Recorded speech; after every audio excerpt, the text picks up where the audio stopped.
각 시대의 대쟁투. 제8장 의회 앞에 선 루터. 14. 루터에 대한 사람들의 후원.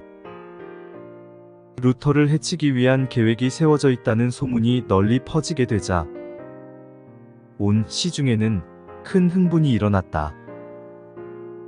개혁자에게는 많은 친구들이 있었는데 그들은 로마교가 그의 부패한 형편을 폭로시키는 일에 용감한 모든 사람들에게 행한 잔인 무도한 일들을 알고 있으므로 그를 희생시킬 수 없도록 해야 한다고 작정하였다.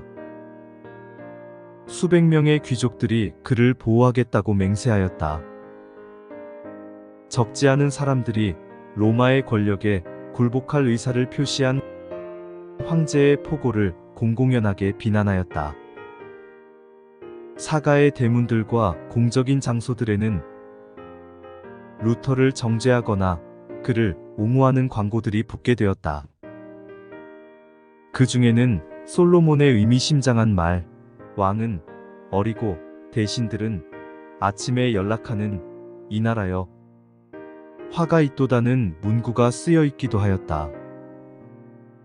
독일 전국을 통하여 일반적으로 보급되어 있는 루터에 대한 호감은 만일 그에게 어떤 불공평한 처사가 이루어진다면 독일 제국의 평화는 물론이요 그 보좌의 안전까지도 위태로워질 것이라는 사실을 황제와 의회는 깨닫게 되었다.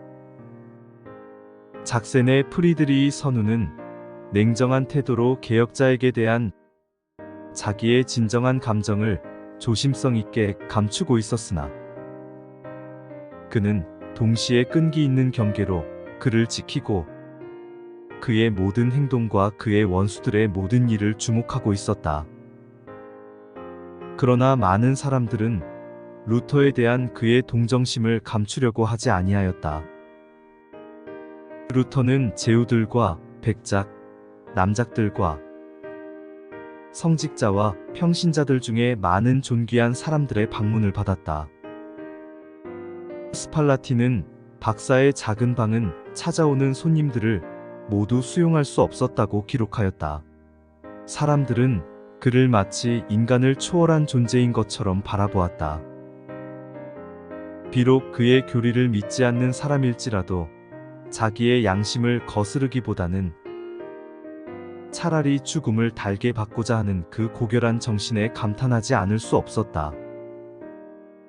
루터로 하여금 로마와 타협하는 일에 동의하게 하려는 매우 열렬한 운동이 일어났다.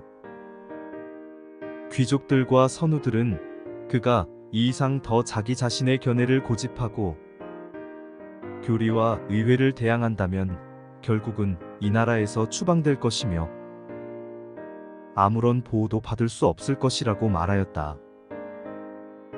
이와 같은 호소에 대하여 루터는 대답하였다. 그리스도의 복음은 공격을 받지 않고 전파될 수 없다. 그럴진데 어떻게 그와 같은 위험에 대한 두려움이나 불안 때문에 내가 어찌 주님께로부터 또한 유일의 진리인 하나님의 말씀으로부터 떠날 수 있겠는가?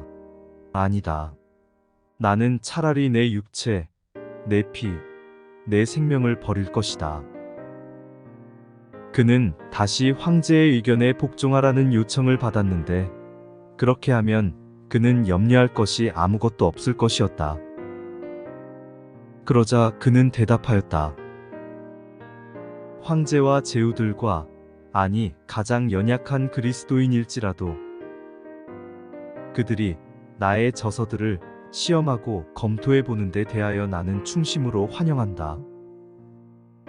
그러나 그런 경우에 필요한 한 가지 조건은 하나님의 말씀을 판단의 기준으로 삼는 일이다. 하나님의 말씀에 대하여 사람이 할 수 있는 일은 오직 순종하는 일이다. 성경 말씀으로 매여지고 얽혀져 있는 나의 양심을 깨뜨리고자 하지 말라. 또 다른 권고를 받고 그는 말하였다. 나는 나의 통행권을 포기하는 데 동의한다. 나는 나의 몸과 나의 생명을 황제의 손에 맡긴다. 그러나 하나님의 말씀은 그에게 맡길 수 없다. 결단코 맡길 수 없다. 그는 의회의 결정에 쾌히 순종하기로 뜻을 나타냈으나 의회가 성경에 의거하여 결정한다는 조건 하에서였다. 그는 계속하여 비록 법왕이 100만의 의원들에게 지지를 받고 있을지라도 하나님의 말씀과 신앙에 관해서는 모든 그리스도인은 법왕이 가진 것과 동일한 판단력을 가지고 있다고 말하였다. 그리하여 그의 친구와 원수들은 이 이상 화해를 위하여 노력할지라도 쓸데없는 일이라는 것을 마침내 깨달았다.